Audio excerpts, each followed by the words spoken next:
Nik zientzia eta teknologia mundua beti izan dut gustukoago, beti gustatu izan zaizkit egia esan arlo horretako ikasketak gehiago eta hobiak ere zientzia eta teknologia ingurukoak zian. Txikitan adibidez, mekanoekin ibiltzen nintzen jolastian, dantzan ibili baino. Orduan bide horretatik jarraitu dut egia esan. Lan munduarekin nire lehen kontaktua egia esan uniko praktikekin izan zen, baina gero ikasten jarraitu nuen, eta ikastenen bilela EHUk enplegu foro bat antolatu zuen Donostin, eta bertan eduki nuen Sora Luzerekin lehen kontaktua. Nire kurrikulumak enkajatu zuen eta bertatik lanea hasi nintzen. Nik uste dut ikaste duguna badakala gero lan munduan aplikazio bat. Azken finean zeharkako ezagutza batzuk ematen dizkigu, base bat ematen digu, eta gero gure lanpostuan behar ditugun kompetentziekin base honetatik garatu egiten dugu gure ezagutza.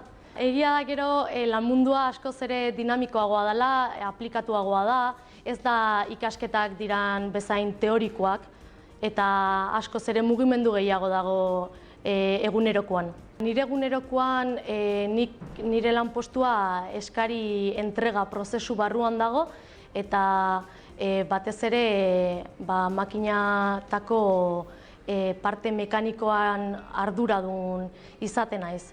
Orduan diseinutik planoetara eta bar ibiltzen naiz lanian, eta gero egia da ere proiektu konplexuetan eta bezeroekin kontaktua dakagula, eta batzutan ere beraien etxera bidaiatzea tokatzen zaigula.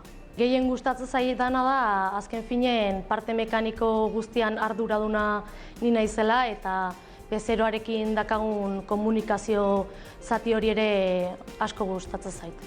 Nire lanetik gehien gustatzen zaitena da, azken finean ez dela bat ere monotonua, egunerokoa oso desberdina dela eta beti daudela erronka berriak aurre iteko eta gauza berriak ikasteko. Proiektu bakoitza azken finean mundu bat da, eta bi egun berdin ez daude gure egunerokoan.